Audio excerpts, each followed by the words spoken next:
고린도후서 12장 14절부터 보겠습니다. 14절 보라 내가 이제 세 번째 너희에게 가기를 준비하였으나 너희에게 폐를 끼치지 아니하리라. 내가 구하는 것은 너희의 재물이 아니요 오직 너희니라. 어린아이가 부모를 위하여 재물을 저축하는 것이 아니요 부모가 어린아이를 위하여 하느니라. 내가 너희 영혼을 위하여 크게 기뻐함으로 재물을 사용하고 또 내 자신까지도 내어주리니 너희를 더욱 사랑할수록 나는 사랑을 덜 받겠느냐. 하여간 어떤 이의 말이 내가 너희에게 짐을 지우지는 아니하였을지라도 교활한 자가 되어 너희를 속임수로 취하였다 하니 내가 너희에게 보낸 자 중에 누구로 너희의 이득을 취하더냐. 내가 디도를 권하고 함께한 형제를 보내었으니 디도가 너희의 이득을 취하더냐. 우리가 동일한 성령으로 행하지 아니하더냐. 동일한 보조로 하지 아니하더냐. 여기까지 보겠습니다. 지금 사도 바울이 이제 세 번째 고린도 교회 가겠다라고 말하고 있습니다. 두 번째 흔히 말하는 2차 전도 여행 때 사도 바울이 고린도에 가서 교회를 세우죠. 고린도가 시끄러울 때 한번 방문했었고 세 번째 가려고 준비하고 있다 그런 이야기를 하고 있습니다. 아무튼 오늘 이 말씀 가운데에서 우리가 뭘 볼 수 있냐면 고린도 교회를 사랑하는 그 사도 바울의 사랑을 볼 수 있어요. 사도 바울의 사랑은 뭘 보여주는 일종의 모형입니까? 그것은 그리스도 예수의 사랑을 보여주는 일종의 모형이죠. 그러니까 우리는 사도의 사랑을 통해서 하나님 안에서 우리를 사랑하시는 예수로서의 사랑을 볼 수 있습니다. 하지만 우리의 모든 삶의 어떤 원천이 사랑에 있다는 사실을 말하고 있어요. 예전에 어떤 가수가 노래 부르기를 모두가 사랑이에요. 그런 노래 부른 적이 있어요. 저 어릴 때인가 아무튼. 그런데 그 사람이 말한 말이 맞습니다. 사실은. 근데 그가 말하는 그 사랑의 원천이 무엇인지를 정확히 말하진 않았지만 부모의 사랑도 하나님 아버지의 사랑을 보여주는 모형입니다.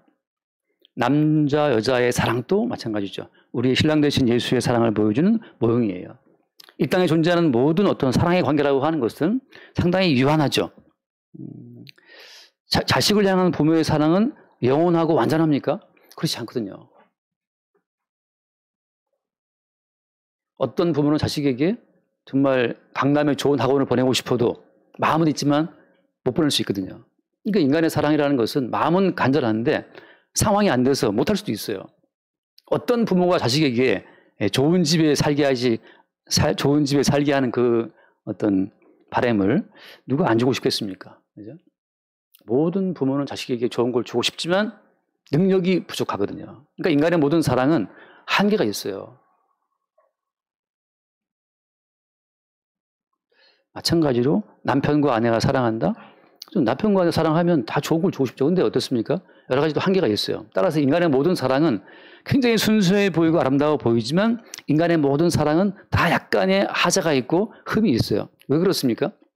인간 세상에서 누리는 그 모든 사랑은 하나님 아버지의 사랑을 보여주는 하나의 모형이기 때문에 그래요. 모형이기 때문에. 신랑이신 예수님이 보여주는 사랑은 자기의 신부되는 교회를 위해서 목숨을 버리는 거지만 인간 세상에서 아내를 위해서 목숨을 버리는 남편의 사랑은 흔치 않죠. 뭐 있긴 있지만 마찬가지로 어떻습니까? 그 자체도 하나의 흠결이 있어요. 그래서 성경에서 보여주는 사도의 사랑이라고 하는 것은 완전하지는 않지만 그걸 통해서 하나님의 사랑이 사도의 마음을 밀어서 사도로 하여금 고린도 교회를 향한 사랑을 쏟아붓게 한 겁니다. 그러니까 사도의 사랑이라고 하는 것은 사실은 그 뒤에 더 큰 주님의 사랑을 보여준다고 하는 거죠. 그래서 오늘 말씀에 보면 그 14절 말씀에 14절에 내가 세 번째 너희에게 가기를 준비한다. 근데 뭐라고 말합니까? 너희에게 폐를 끼치지 아니하겠다. 마찬가지로 사도 바울은 지금까지 고린도 교회에 사례비를 받지 않았잖아요. 왜 안 받았습니까? 고린도 교회에 폐 끼치기 싫어서 사례비를 요구하지 않았어요. 고린도 교회의 그 사역의 모든 비용은 누가 됐느냐? 오히려 마게도니아 교인들이 사도 바울의 사역비를 댔습니다. 특이하죠? 근데 이제 오늘 말씀에 보면 그런 거죠. 하나님께서 우리에게 자기의 사랑을 보이실 때는 우리를 귀찮게 하고 우리를 피곤하게 하려는 것이 아니라는 거예요. 무슨 말이냐? 주께서 이 성경의 모든 말씀을 가지고 우리를 압박하실 때에는 그죠? 하나님을 사랑하고 이웃을 사랑하고 뭐 형제 이웃 뭐 구제하고 경건하고 거룩하고 죄를 버리고 이런 모든 말씀은 우리에게 패기치기 위해서 주신 그 모든 요구사항이 아니라는 거죠. 사실 뭐 때문입니까? 우리를 압박하는 말씀을 통해서 하나님의 사랑이 무엇인지를 알게 하는 하나의 과정인 거예요. 흔히 하는 말로 뭐 부모님이 아이들한테 이래저래 할 때 그 부모님이 아이들한테 요구하는 그 모든 요구사항은 사랑입니까? 아니면 율법입니까? 부모가 자식한테 요구하는 그 모든 것은 율법의 형태를 띠지만 이거 해, 저거 해. 이거 하면 어떻겠느냐? 뭐 고면. 다 율법적인 형태를 띠고 있지만 사실은 그 배후에 뭐가 있습니까? 다 부모의 사랑이 들어있죠. 근데 이제 자식 입장에서 볼 때는 왜 자꾸 잔소리가 많냐, 엄마 아빠가. 그 잔소리를 받아들이면은 그 잔소리와 법으로 받아들이면 그 잔소리와 율법적 형태의 권면 뒤에 숨어 있는 부모의 사랑을 모르겠죠. 성경을 대할 때마다 성경은 전체가 다 형태는 율법적인 형태입니다. 이거 사랑하라, 저거 하지 말아라, 이거 해라. 다 율법적인 형태지만 그 율법적인 형태로 되어 있는 그 모든 문장의 배후에, 말씀의 배후에 하나님의 사랑에 숨어 있다는 사실을 보게 되는 사람은 성경을 통해서 꿀송이처럼 단 어떤 사랑을 느낄 수 있습니다. 아, 이것도 사랑이었구나라고 하는 것을. 근데 이 문자와 문장 이면에 숨어 있는 사랑을 못 보는 사람은 영원히 이 모든 말씀이 족수예요. 법이고 피곤한 말씀이죠. 어떻게 다 지킵니까, 이것을? 지금도 많은 교회 가운데서 이 말씀을 지키려고 몸부림치는 분들이 있는데 사랑을 맛보지 못한 사람들입니다. 하나님의 사랑을 맛보지 못한 사람들은 이 모든 말씀을 법으로 대해요.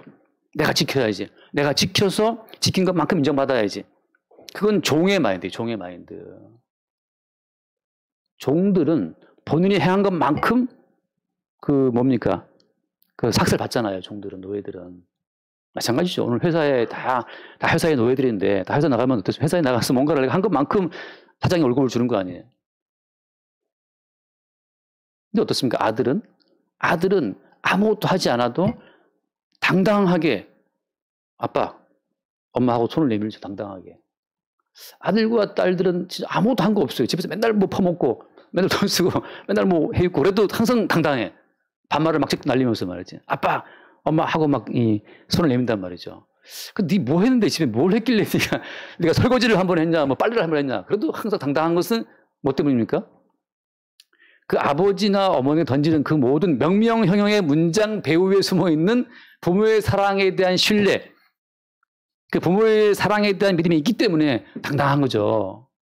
그러니까 성경 말씀을 대할 때 모든 이 명명 형태의 문장 배후에 숨어 있는 주님의 사랑에 연결되어 있지 못한 사람들은 모든 것이 두려움이고 나의 행함으로 이 말씀을 지킨 것만큼의 어떤 그 대가로 주님의 복을 얻기 위해서 몸부림을 치는 거예요. 11조를 해야지 복 받지. 종의 마인드입니다. 말씀을 지켜야 복 받지. 종의 마인드예요. 회사에 나가면 일하라고 노는 사람 누가 좋아합니까? 제가 아는 분도 뭐 조그만 뭐 하는 분인데 그렇게 여자 직원이 나와서 맨날 손톱 깎고 뭐 이렇게 뭐 갈고 있고 잠시 뭐 모니터에서 뭐 딴 거 보고 있고 그래가지고 이걸 자르고 싶은데 아주 고민 끝에 겨우 잘랐대요. 요즘 자르기 힘들어가지고. 성과를 안 내는 사람을 당연히 좋아하지 않죠. 근데 가정은 달라요, 가정은. 자, 사도가 지금 고린도 교회 교인들 대할 때 어떤 마인드라는 하는 겁니까? 폐를 끼치기를 뭐라 했습니까? 너희에게 폐를 끼치지 아니하리라. 기본적으로 사도가 교회를 대하는 마음은 사랑이죠. 이런 희미한 그림자지만 목사가 교인들을 대하는 기본적인 마인드는 사랑이라는 것에 대한 믿음이 있으면 좋겠어요. 믿음이 없이는 그 모든 말이 의심스럽죠. 저것이 나한테 왜 이걸 요구하지? 무슨 꿍꿍가 있지 않나? 그 뒤에 말씀 나오지만 그 16절 말씀에 하여간 어떤 이의 말이 내가 너희에게 짐을 지우지는 아니하였을지라도 교활한 자가 되어 너희를 속임수로 취하였다 하니 뭔가 사도가 물질적으로 짐을 지우지 않았지만 저거 뭔가 지금 교활하여서 우리의 뭔가를 노리고 지금 이렇게 하는 것이 아니냐라고 또 의심했어요. 목사가 무슨 말을 할 때 야, 저 목사가 좀 무슨 참 사람이 딱 봐도 교활한 게 생겼는데 안경빛 너머로 보니 교활한 눈빛이 봤단 말이지. 실체를 봤는데 저 사람 교활해가지고 뭔가 지금 깔고 하는 것 같다라고 생각할 수도 있죠. 믿음이 없이는 그의 모든 말이 다 온전히 들릴 수가 없을 거 아니에요.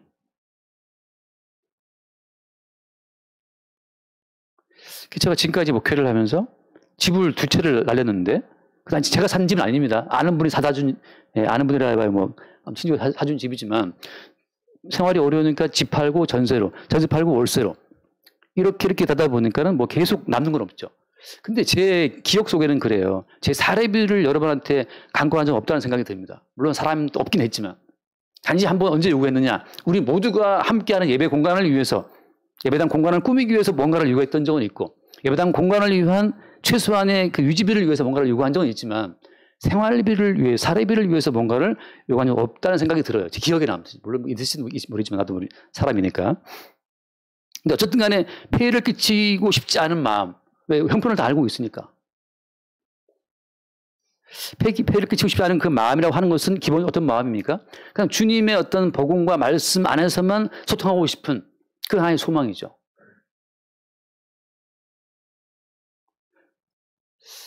또 그러니까 네가 교활한 자가 되어서 다른 뭔가를 지금 속임수로 취하려고 하지 않느냐.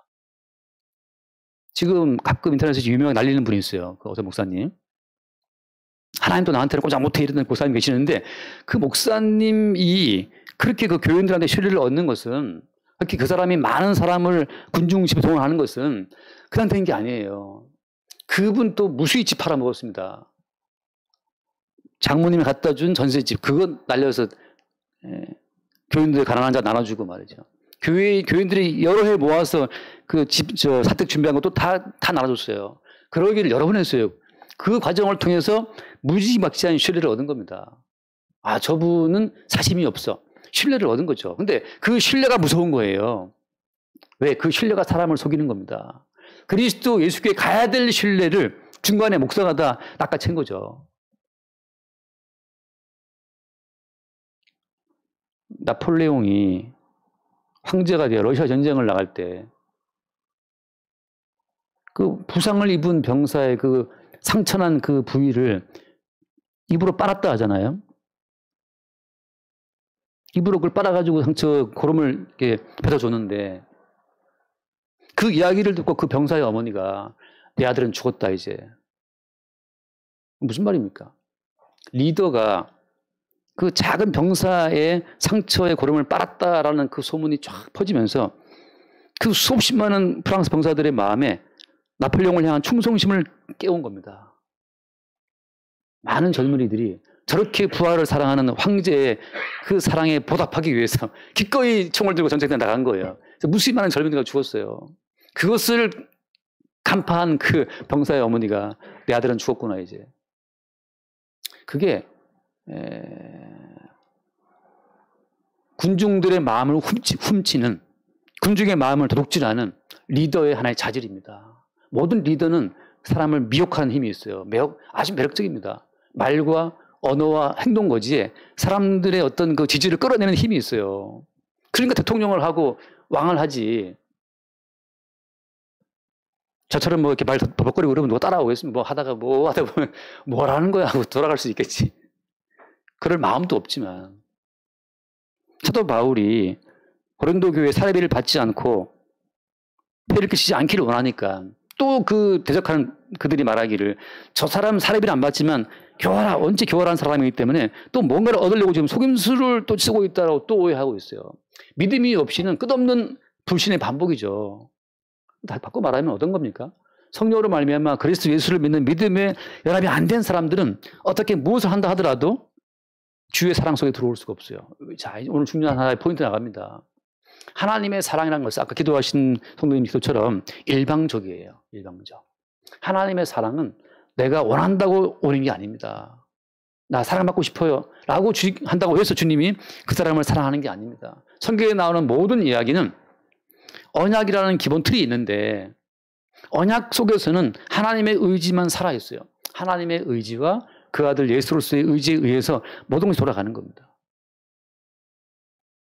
제가 말씀을 읽어볼게요. 로마서 8장을 잠깐 봅시다. 로마서 8장. 로마서 8장 26절 말씀 봅시다. 26절.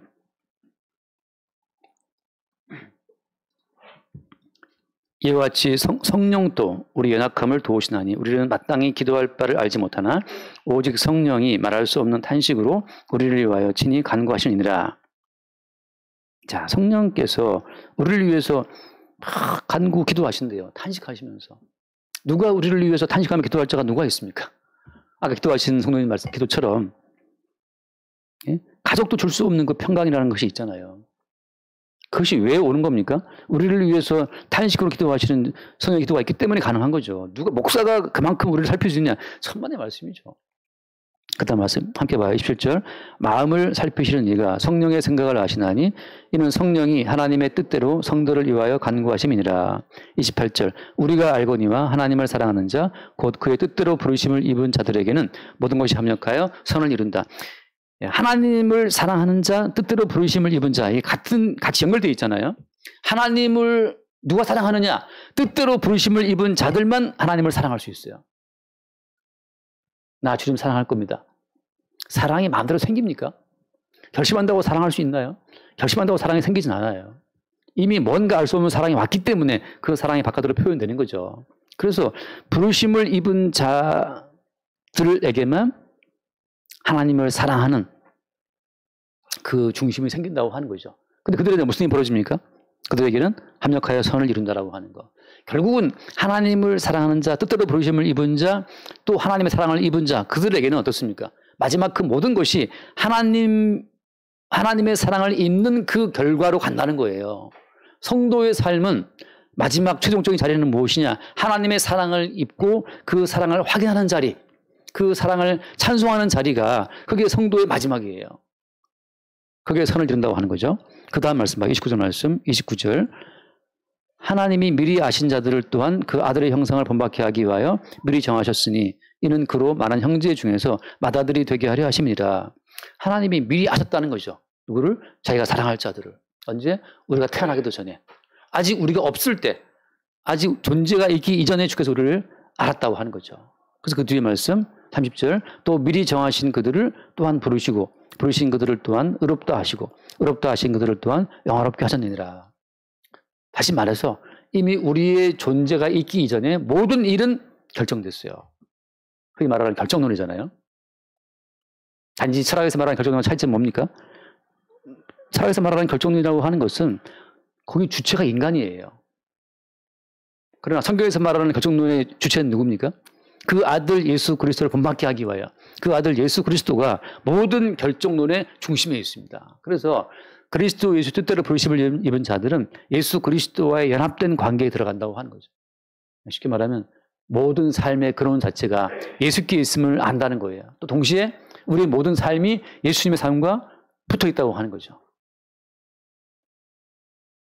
다중우주론 같은 게 아니라 그리스도 예수가 걸어가신 그 모든 길로 모든 성도는 따라갈 수밖에 없다는 거예요. 그게 사랑을 입은 자들의 마지막이라고 하는 거죠. 그래서 이렇게 당당하게 말할 수 있는 걸 의롭다 하셨다, 또 영화롭게 했다 이렇게 말할 수 있는 것은 뭐 때문이냐면 이미 의를 이루시고 영광에 들어가신 예수 그리스도가 하나님의 보좌 우편에 있기 때문에 이 땅에 내려와서 죄로 말미암아 죽음 상태에서 들어갔다가 지옥까지 내려갔다가 그 지옥에 내려갔다가 다시 올라가신 예수 그리스도의 그 모든 여정으로 부르심 받은 모든 성도가 합류가 되는 겁니다. 기관차가 가면 객차가 다 따라가게 되는 것처럼 우리 그 무슨 영화였죠? 그 봉준호 감독이 만들었던 영화 설국열차인가 하는 것처럼 기관차가 가면 그냥 따라가는 것처럼 그 얼마나 열차가 길어요. 그 영화의 열차는. 아무리 길어도 기관차가 가는 대로 따라가는 것처럼 그리스도 예수에게 속한 자들은 예수님이 가신 그 코스 그대로 따라간다고 하는 거죠. 그게 선이에요. 마지막에. 거기에는 뭐가 날아갑니까? 우리의 개인적인 의지가 날아가는 거죠. 기관차가 앞에 가면 따라가는 객차의 의지는 의미가 있어요, 없어요? 의미가 없어요. 따라서 모든 성도는 자기가 책임질 어떤 인생의 요소가 없는 겁니다. 우리 인생이 아니에요. 가끔 제가 공부할 텐데 말드리지 말지만 성도는 이미 그리스도와 함께 십자가에 죽었기 때문에 지금 살아가는 모든 삶의 주체는 우리가 아니거든요. 우리가 책임질 것은 그래서 아무것도 없어요. 저도 약간 골치 아픈 일이 있을 때 뭐 하고 있다가 너무 골치 아파. 그럴 때 저기 내일도 아니지 하고 그냥 던져버려요. 주님께. 내일이 아니니까. 왜 당신 일이 아닙니까? 오늘 밤 주님께서 우리의 목숨을 거둬가시면 내일이라는 것이 어디 있어요? 내일이라는 것이. 오늘 밤 주님이 우리 목숨을 걷어가시면 우리 일이라는 것이 의미가 있습니까? 우리 언제부터 우리 일이 아니에요. 모든 것은. 다만 주님의 일을 전개해 나가는 과정에서 우리를 잠시 그 도구로 쓰시고 있는 거죠. 그래서 결정은 우리가 할 필요가 없어요. 항상 그 지휘관들 전투 이야기 보면 정탐꾼들한테 항상 하는 얘기가 네가 보고 들은 걸 그대로만 얘기해라. 판단하지 말고. 그때 했던 그 유명한 말이 그 왕건이 했던 말인데 담장 너머로 소 뿌리 2개가 가더이다 하고 이제 부하가 보고를 했어요. 그러면 그 밑에 뭐가 있는 겁니까? 담장 너머에 소뿔만 보였어. 근데 그 뒤에 뭐가 있는 거예요? 소가 있는 거지. 우리는 다 부분밖에 못 봐요. 그러나 전체를 보시는 분은 주님이죠. 왜? 주님이 모든 걸 기획하시고 일어나시는 거니까. 우리의 일은 그래서 아무것도 아니고 최종적인 책임자도 우리가 아니고 주님이에요. 이 사람이 지옥 갔다. 누가 책임지는 겁니까? 주님이 책임이죠. 주님이 계획하신 일인데. 그래서 그 뒤에 말씀 더 볼까요? 31절. 그런즉 이 일에 대해 우리가 무슨 말 하리요? 만약 하나님이 우리를 위하시면 누가 우리를 대적하리요? 그 다음 함께 봐요. 32절. 자기 아들을 아끼지 아니하시고 우리 모든 사람을 위하여 내주신 이가 어찌 그 아들과 함께 모든 것을 우리에게 주시지 아니하겠느냐. 하나님의 의도는 자기 아들을 생명의 어떤 온천으로 던져서 그 아들의 생명에 연합한 자들을 끌어올리시는 거거든요. 우리에게는 생명이 없다고 하는 거. 지금 있는 건 뭡니까? 지금 있는 건 목숨인데, 목에 붙어 있는 숨인데, 이 목숨은 주님이 때가 되면 다 걷어가십니다. 성경을 볼 때마다 찾지는 않겠지만 참 재밌는 말씀이 하나님이 인간에게 호흡을 주셨다. 그런 표현이거든요. 호흡을 주셨다. 호흡도 주셔야 쉬는 거예요. 이 되게 숨 쉬는 건 되게 쉬워 보이지만 제가 몇 분의 죽음 임종을 지켜보면은 마지막에 숨을 못 쉬어요.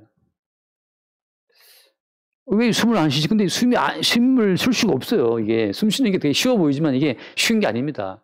호흡을 주시는 분이 호흡을 주셔야 숨을 쉬는 거지. 호흡을 주시면 호흡 걷어가시면 숨 못 쉽니다. 어이없게 해서 죽어요. 숨을 못 쉬어갖고. 하나님께서 자기 아들을 주실 때에는 그 아들의 생명에 우리를 갖다 붙이기 위해 주신 거기 때문에 그 아들이 깨어져서 그 아들의 깨어진 그 몸을 통해 흘러나온 살과 피에 우리가 버무려지는 거죠. 그래서 이 모든 성도는 그 아들의 살과 피에 버무려진 채로 구원되는 거예요. 거기에서는 뭐가 없어요? 개인적인 행함 자체가 아무 의미가 없는 거예요. 인간의 행함이라는 자체가 나중에 다 썩어진단 말이죠. 썩어서 냄새나고 벌레가 생기면 인간의 몸에 무슨 가치가 의미가 있어요. 우리의 행함에 어떤 의미를 두지 맙시다. 우리의 행함이라는 것은 잠시 동안 인간에게 어떤 달콤함을 줄 수도 있고 괴로움을 줄 수도 있지만 그것이 주님 보시기에는 아무 의미가 없는 거예요. 한 분 예수 그리스도의 행하심만 우리에게 의미가 있다는 거죠. 그래서 성도의 인생은 뭘 알아가는 것이냐. 한번 읽어볼게요. 에베소서 3장을 할까 보자. 에베소서 3장 14절 말씀. 3장 14절. 이름으로 내가 하늘과 땅에 있는 각 족속에게 이름을 주신 아버지 앞에 무릎을 꿇고 비노니. 이제 이 바울의 기도가 나온단 말이죠. 이 기도할 제목이 뭐겠습니까? 넘어가서 3장 18절 말씀 볼까요? 18절. 3장 18절. 능히 모든 성도와 함께 지식에 넘치는 그리스도의 사랑을 알고. 자, 지식에 넘치는 주님의 사랑을 알고, 그 다음에 19절. 그 너비와 길이와 높이와 깊이가 어떠함을 깨달아 하나님의 모든 충만하신 것으로 너희에게 충만하게 하시기를 구한다. 여러분, 이 전체 우주가, 성도의 모든 삶 전체가 그리스도의 사랑 안에 쌓여 있습니다. 어린 그 태아가 산모의 그 물? 그 양수에 둥둥 떠 있는 것처럼 성도는 그리스도의 사랑의 양수 안에 그냥 쌓여 있어요.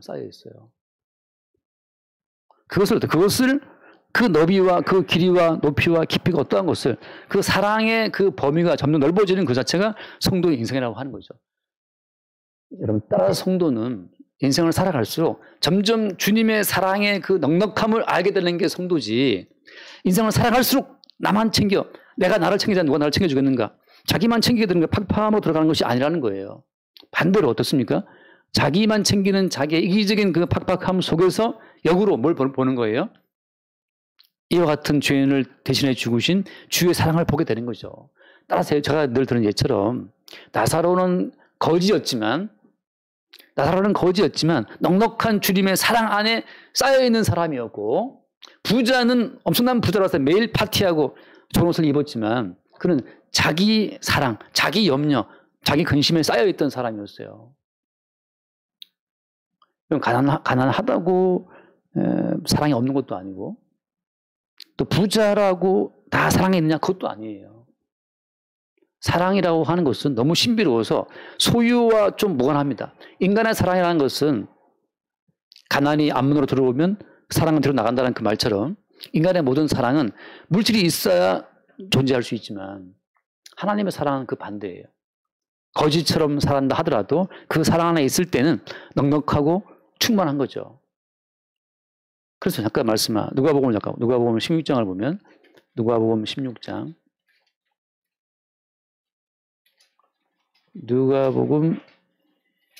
16장 그 나사로와 거지 비유가 쭉 나오는데 19절 말씀 쭉 나오죠.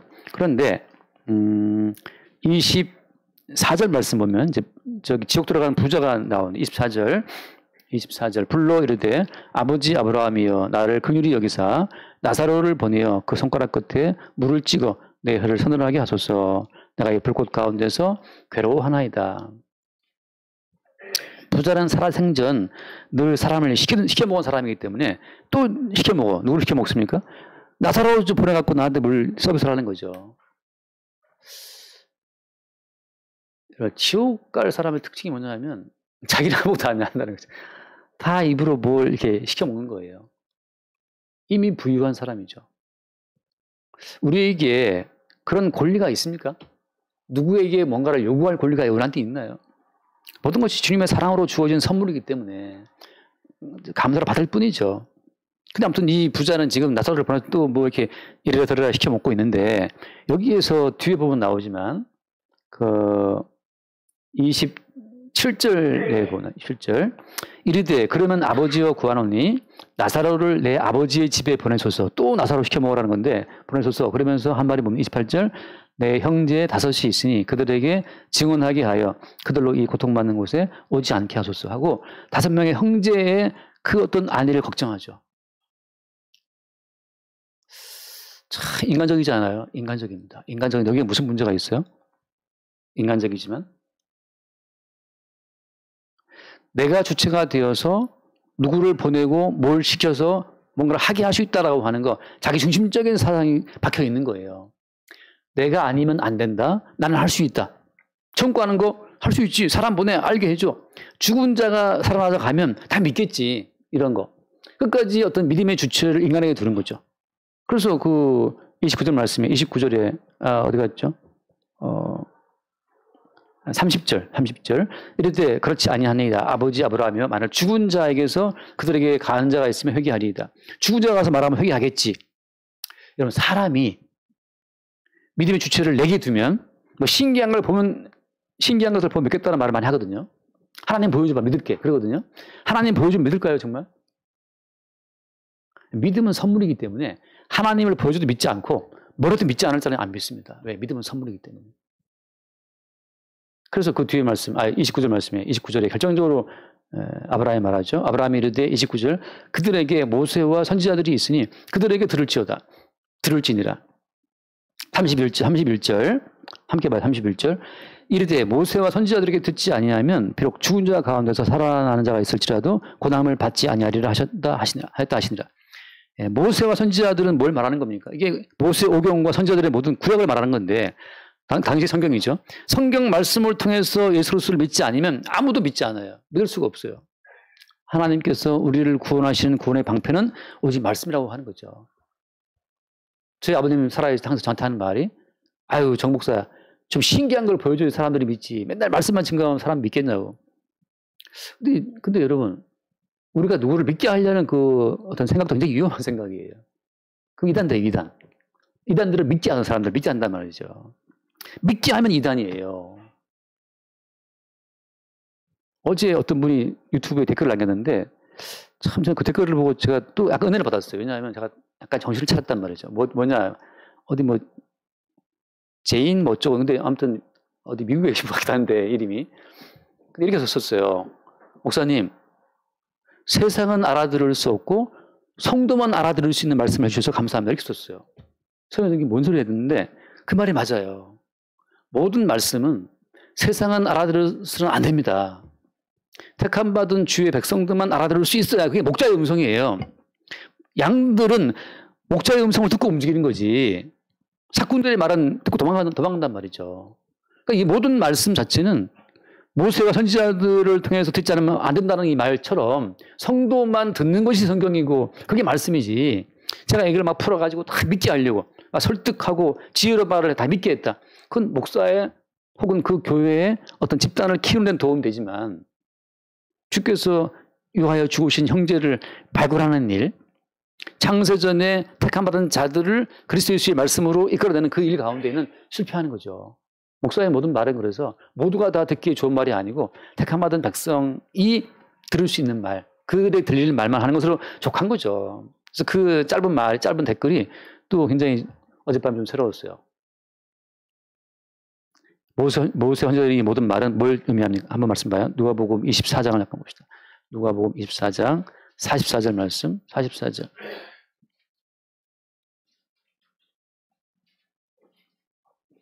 44절. 이에 또 이르시되 내가 너희와 함께 있을 때 너희에게 말한 바곧 모세의 율법과 선지자의 글과 시편의 나를 가르쳐 기록된 모든 것이 이루어져야 하리라 한 말이 이것이라.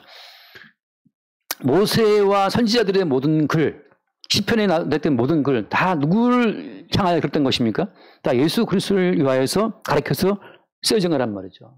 따라서 이 모든 성경이 증거하는 바 예수님에 대한 그 모든 말을 듣지 않으면 죽은 자가 살아나서 말한다 하더라도 안 듣는다는 거예요.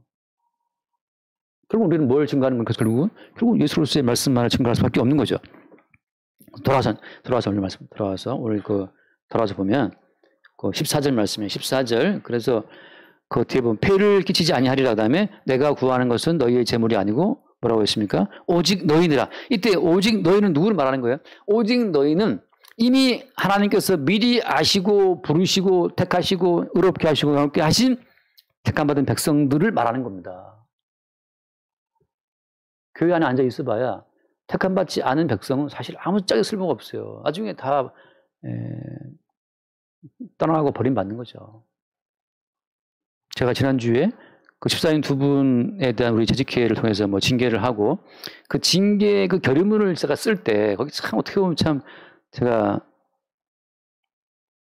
뭐 일부러 그렇게 한 것도 있지만 그렇죠. 그리스도 예수 안에서 그 두 분을 향한 제 나름의 사랑이죠. 거기에 제가 제명이라는 말을 쓰지 않았어요. 제명이라는 단어를 영어로 쓰지 않은 것, 그 다음에 출석 금지의 기한을 정하지 않은 것. 그것이 온전하기 위해서는 출석 금지가 언제까지인지가 들어가줘야 되는데 그게 뭐 영구히 정지인지 매년 그거 들어가 있지 않아요. 제 나름대로는 주님께서 하시는 일이기 때문에 제명이라는 단어를 쓰지 않은 것, 출석 정지 기간을 정하지 않은 것은 다시 또 주께서 허락하시면 또 만날 수 있다는 여지를 두고 있는 거거든요. 물론 뭐 제가 마음대로 하지는 당연히 않죠. 그분이 입힌 그동안의 여러 가지를 제가 또 새롭게 들었는데 아주 그랬어요. 좀 놀라기도 했고 안 되겠구나. 이게 바꿔 말하면 이제 우리 안에는 다른 양떼를 다치게 하니까 그럼 좀 격려가 필요한 거죠. 그것뿐이에요. 주께서 유하여 죽으신 형제자매인지는 주님만이 아시는 거기 때문에 제명 아닙니다. 영구히 정지도 아니에요. 다만 주께서 원하시는 때에 또 뜻 가운데 뭔가 주님이 하실 일을 우리는 바라볼 뿐이죠. 다만 지금은 아니다. 그래서 오직 너희의 재물이 아니고 너희다. 내가 너희의 재물 좀 뺏으려고 막 그러는 것처럼 오해하지 말란 말이죠. 여러분, 제가 이 성도들에게 막 고생을 시키려고 흔히 말해서 뭐 점심 준비한다고 뭐 제가 재산상의 손해를 끼치게 하려고 혹은 내가 밥이 좀 먹고 싶어갖고 밥을 좀 해달라고 나를 섬기게 해달라고 한 것도 아니고 이 밥 한 끼 지금 안 먹을 사람 못 먹을 사람 누가 있나 가서 먹을 수 있죠. 굳이 뭔가를 하게 할 때 그 배후에 들어있는 어떤 그 목회자의 심정을 알아주기를 바라는 마음이었으나 그렇지 않고 이제 분란이 생기니까 부득이 뭐 징계할 수밖에 없죠. 그 다음에 그 15절에 보면 내가 너희 영혼을 위하여 크게 기뻐함으로 재물을 사용하고 또 내 자신까지 내어주겠다. 너희를 더욱 사랑할수록 나는 사랑을 덜 받겠느냐. 사도 바울이 오히려 어때요? 너희 영혼을 위해서 기뻐하면서 뭘 사용한다? 재물을 사용한다. 여기 재물이라는 말을 조그맣게 썼는 건 이건 뭐 때문이에요? 성경 보다 보면 이 글씨가 작은 게 있어요. 중간중간. 이거 이제 사본상의 문제인데, 이 사본상에 없거나 이론의 여지가 있기 때문에 작게 쓴 겁니다. 아무튼 요 재물을 사용한다는 말은 재물뿐이겠습니까? 시간과 뭐 재물과 많은 걸 쓴다는 얘기죠. 심지어 어때요? 자신까지도 내가 내주겠다. 왜? 난 너를 사랑하니까. 바울의 모든 고린도 교회를 향한 이 모든 잔소리, 이래더라 그 모든 말, 이 모든 것은 다 그 근원이 뭐라는 겁니까? 다 사랑이라는 거죠. 하던 바울은 그걸 말하고 있는 거예요. 근데 어때요? 이 사랑이라고 말함에도 불구하고 그 뒤에도 나오지만 어떤 이들은 또 저것은 어떤 교활한 속임수다라고 또 오해한다는 거죠. 목사가 교인들한테 뭔가를 하게 할 때 그래서 그게 사랑이라는 거 어떤 신뢰가 없다면 정말 굳이 교회에 앉아있을 필요가 없어요. 아, 저것도 교활한 속임수로도 내 지갑을 털려고 그러는구나. 그럼 당연히 우리는 분연히 저항하고 떠나가든지 뭘 해야 되죠. 근데 뭐 점심 한 끼를 얼마나 털릴지 모르겠지만, 예.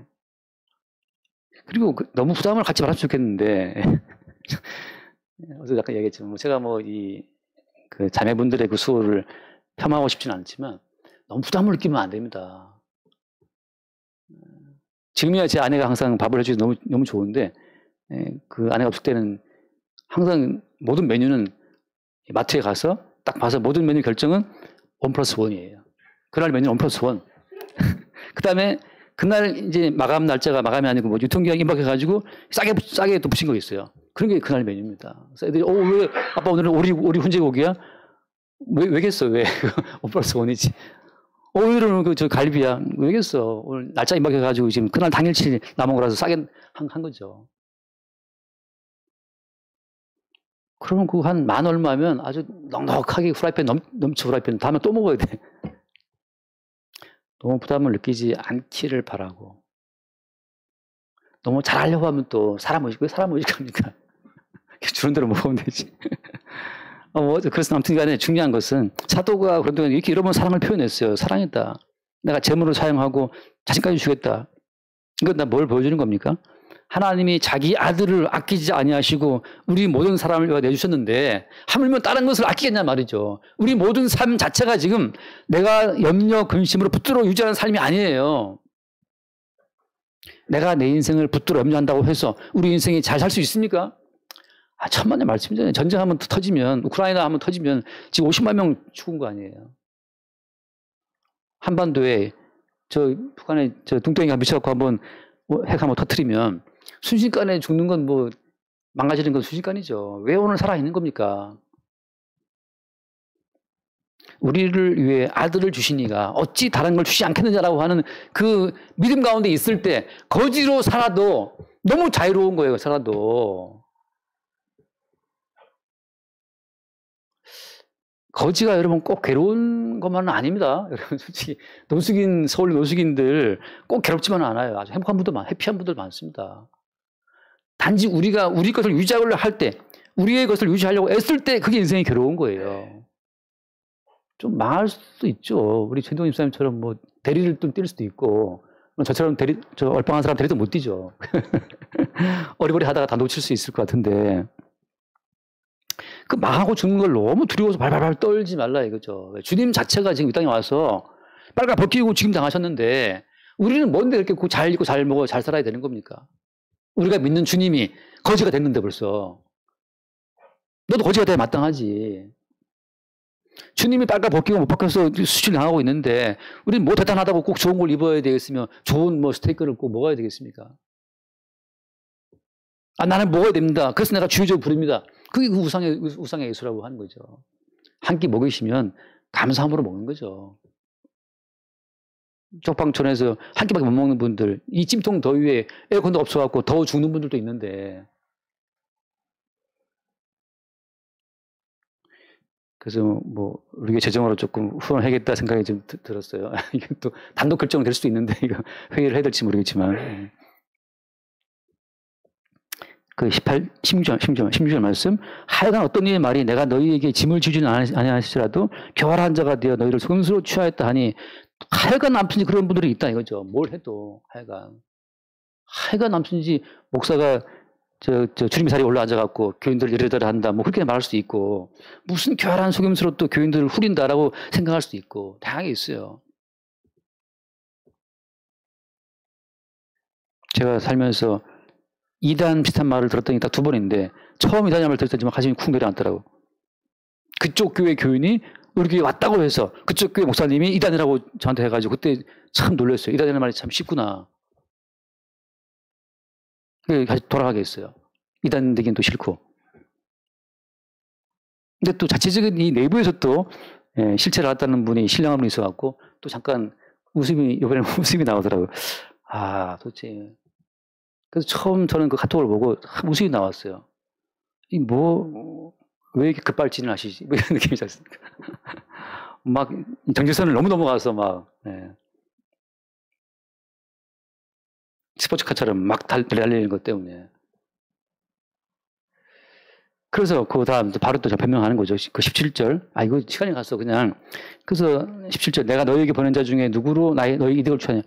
사도 바울이 자기는 안 갔지만 디도도 보내고 이렇게 보내가지고 마게도냐 교회, 예루살렘 교회를 위한 구제의 연보를 받아오게 했잖아요. 그럴 때 도대체 디도가 뭘 떼먹은 거 있더냐. 그 구제의 연보를 받아서 전달할 때 횡령한 거 있더냐 말이죠. 18절 말씀, 18절. 내가 디도를 보내고 함께한 형제를 보내었으니 디도가 너희의 이득을 취하더냐 말이죠. 하나하나 파볼수록 어때요? 디도가 정직하게 한 푼 떼먹지 않고 그걸 그대로 전달했어요.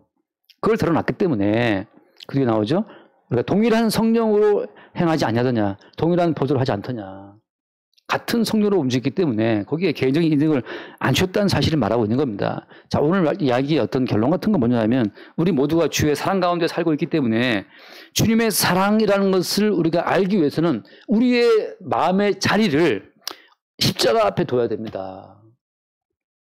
잠깐 말씀 읽고 마치겠습니다. 누가복음 몇 장이더라? 누가복음 23장, 누가복음 23장 강도 이야기를 잠깐 봅시다. 누가복음 23장 자 39절부터 잠깐 보면 달리는 행악자 중 하나는 비방하여 이르되 네가 그리스도가 아니냐 너와 우리를 구원하라 하되 자 지금 구원하라 이렇게 말할 때는 이게 지금 전제가 뭡니까? 우리는 구원받아 마땅한 권리가 있다, 자격이 있다, 가치가 있다 이걸 깔고 구원을 요구하는 거예요. 인간에게 구원받아 마땅한 가치가 있다라고 생각하기 때문에 당당하게 주님 앞에 구원을 요청하는 거죠. 근데 성경에서는 너희들은 구원을 요구할 만한 가치가 없는데 자격이 없는데 네가 살아온 삶을 돌아봐. 양심껏 산 사람은 자기 양심에 비춰갖고 구원을 요구할 수도 있어요.